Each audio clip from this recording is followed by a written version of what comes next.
Cable bridge కోసం ఈరోజు మనం వేల కోట్ల రూపాయలు ఖర్చు పెడుతున్నాం. ఈరోజు మా ఆలోచన, మా ప్రభుత్వం యొక్క ఉద్దేశం ఎవరికో నష్టం కలిగించాలని కాదు. ఎవరైనా మూసి మురికి, ఇప్పుడు మీరు చూసిండ్రు ఎంత కాలుష్యం ఉందో, ఎవరైనా కోరుకొని అక్కడ జీవించాలని అనుకుంటాడా? ఏ ఆధారం లేనోళ్ళు, ఎలాంటి ఆదరణ లేనోళ్ళు, ఏ ప్రభుత్వం ఏం వసతులు కల్పించనప్పుడు ఇక చివరి మజిలీగా మూసీ నది పరివాహక ప్రాంతంలో వాళ్ళు నివసించాలనుకుంటున్నారు. అక్కడున్న దోమలు, అక్కడున్న కంపు, అక్కడున్న మురికి, వాళ్ళ పిల్లలు పొద్దున్న లేస్తే బడికి పోవడానికి బడి లేదు, వాళ్ళకు వైద్యం లేదు, ఆ పిల్లలకు ఆడుకోవడానికి చిన్న ఆట స్థలం లేదు, నివసించడానికి ఒక కుటుంబం భార్యాభర్తలు కలిసి ఉండడానికి కూడా అక్కడ వసతులు లేవు. వర్షాలు వచ్చినప్పుడు, వరద వచ్చినప్పుడు ప్రాణాలు అరచేత పట్టుకొని అర్ధరాత్రి పూట పరిగెత్తాలి ఎక్కడికో. నిల్వ నీడ లేని వాళ్ళే ఈరోజు మూసీ నది పరివాహక ప్రాంతంలో ఈరోజు నివసిస్తున్నారు.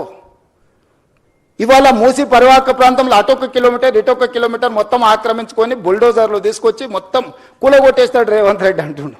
అసలు ఏమైనా చదువుకున్న వాళ్ళు లేకపోతే లోక పరిజ్ఞానం ఉండే వాళ్ళు మాట్లాడే మాటలేనా? Why should I do all those things?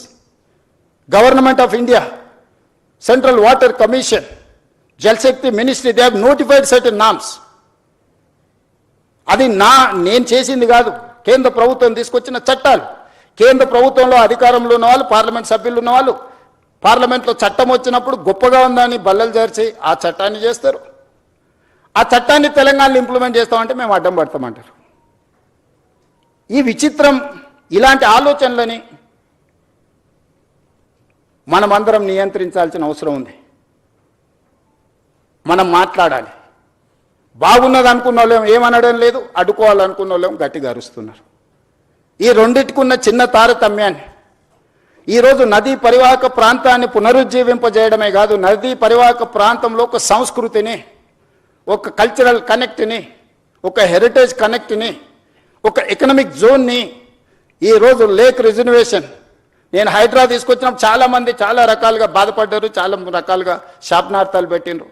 కానీ ఈరోజు ఏ లేక్స్ అయితే మేము రిస్టోర్ చేసినామో ఆ లేక్స్ని ఈరోజు అభివృద్ధి చేసి ప్రజలకు అంకితం చేస్తున్నప్పుడు వేలాది మంది వచ్చి మన కుక్కట్పల్లి నల్లచెరువు ప్రారంభోత్సవానికి పోతే బిల్డింగ్ల మీద నుంచి వేలాది మంది, నేను రోడ్డు మధ్యలో వెళ్తుంటే ఏదో పక్క దేశంతో యుద్ధం చేసి మనం సాధించి వస్తే వచ్చినప్పుడు వెల్కమ్ చేసినట్టు, లేకపోతే వరల్డ్ కప్ క్రికెట్ గెలిచిన ప్లేయర్ వస్తే వెల్కమ్ చేసినట్టు కాలనీలో అందరు ఆడపిల్లలు పెద్దలు అందరు వచ్చి స్వాగతం పలికాను.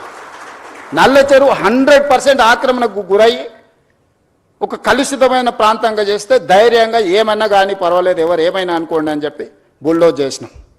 బుమ్రక్ దౌలా ఈరోజు ఓల్డ్ సిటీలో మన సర్దార్ వల్లభాయ్ పటేల్ అకాడమీ ఎదురుగ్గా ఒకప్పుడు ఆ బుమ్రక్ దౌలా నిజాం కుటుంబము తాగడానికి నీళ్లకు అక్కడ మెడిసినల్ ప్లాంట్స్ పెట్టి అక్కడ వాటర్ రిస్టోర్ చేసి ఫిల్టర్ బెడ్స్ పెట్టి వాటి నుంచి తీసుకొచ్చి అక్కడి నుంచే వాళ్ళ కుటుంబానికి తాగడానికి నీళ్లు తీసుకెళ్ళి అంత గొప్ప లేక్ని మొత్తం ఆక్రమించుకోవడమే కాబట్టి కలుషితం నిండిపోయింది. వాటి అన్నిటిని క్లీన్ చేసి మన ప్రారంభోత్సవానికి పోతే నార్మల్గా ఓల్డ్ సిటీలో ఇట్లాంటి యాక్టివిటీని అసలు అలౌ చేయరు. వాళ్ళంతా యునైట్ అయ్యి ఒక రకమైన రాజకీయంగా ఒక రకమైన నిర్బంధమైన పరిస్థితులు ఉంటాయి. కానీ వాళ్ళే ముందుకు వచ్చి అక్కడ ఉండే ఎమ్మెల్యేలు, ఎమ్మెల్సీలు, ఎంపీలు అందరూ ముందుకు వచ్చి one of the best project మాకు ఇచ్చినావు, ఇంత అద్భుతంగా ఇది వస్తుందని మేము ఊహించలేదు. ఈరోజు వేలాది కుటుంబాలు ఇక్కడికి వచ్చి ఉదయం మార్నింగ్ వాక్ నుంచి ఈవినింగ్ సాయంత్రం అక్కడ జిమ్, ఓపెన్ ఎయిర్ జిమ్ పెట్టడం, మిగతా లేక్ ఎకానమీ కింద స్వయం సహాయక సంఘాలకు అక్కడ ఏర్పాటు చేయడంతో ఈరోజు ఆర్థిక వ్యవస్థ బలపడ్డది. ఆ పక్కన ఉండే వేలాది కుటుంబాలకు ఒక పర్యాటక కేంద్రంగా మారింది. ఈరోజు ప్రతి అంశాన్ని సాంకేతికంగా ఒక మానవీయ కోణంలో హ్యూమన్ టచ్ మేము ఎక్కడ మిస్ కాలే. ఎవరు అక్కడ నివసించాలని కోరుకోరు. ఇవాళ మాట్లాడుతున్న వాళ్ళు దాని పక్కన నివసించగలరా? ఇవాళ అడ్డుకుంటున్న వాళ్ళని ఒక 3 నెలలు వాళ్ళ కుటుంబ సభ్యులతోనే అక్కడ ఉండమనుండ్రి. ఒక కంటైనర్ హౌస్ ఇస్తాను నేను, ఒకవేళ గుడిసెలలో వాళ్ళకు ఉండడానికి ఇబ్బంది అయితే రాష్ట్ర ప్రభుత్వం తరఫున మూసీ రివర్ డెవలప్మెంట్ కార్పొరేషన్ తరఫున ఆ మూసీ నది పరివాహక ప్రాంతంలో కంటైనర్ హౌస్ ఇస్తాం మీకు with all facilities other than Musi ప్రక్షాళన. ఎట్లుందో యాజ్ ఇట్ ఈజ్గా వద్దంటున్న వాళ్ళందరికీ ఒక్కొక్కరికి ఒక్కొక్క ప్లేస్లో ఎవ్రీ హాఫ్ కిలోమీటర్ 55 కిలోమీటర్లు ఉంది, 100 మందికి నేను అకామిడేట్ చేయగలుగుతాను. రెండు పక్కలైతే 200 మందికి, 200 మందికి ఒక మూసీ నది పక్కన కంటైనర్ హౌస్లు ఇస్తా. ఒక 3 నెలలు మీరు అక్కడ ఉండండి. మీరు ఎందుకు వాళ్ళ జీవితాలతో చెలగాట మాడుకుంటుర్రు? వాళ్ళ జీవితాలలో వెలుగు రావద్దా? వాళ్ళ జీవితాలు బాగుపడొద్దా? వాళ్ళు ఈ దోమల నుంచి, మురికి నుంచి వాళ్ళు బయటపడొద్దా? వాళ్ళ పిల్లలు చదువుకోవద్దా? వాళ్ళకు వైద్యం అందొద్దా? వాళ్ళ అభివృద్ధి పదం వైపు నడవద్దా? ఈరోజు ఓల్డ్ సిటీలో ఉండే పిల్లలకు ఉద్యోగం లేదు. ఈరోజు మీరు అందరు బాగా చదువుకున్న వాళ్ళు ఏఐ వచ్చింది, వైట్ కాలర్ జాబ్స్ అని పోతాయంటున్నారు. ఓకే ఫైన్, దాన్ని మీరు ఎట్లా ఆపలేరు, మనం ఎవరు ఆపలేము. వచ్చే సాంకేతిక విప్లవాన్ని మనం ఆమోదించాల్సిందే. మనకి ఇష్టం ఉన్నా లేకున్నా అది మనల్ని దాటుకొని వెళ్ళిపోతూనే ఉంది.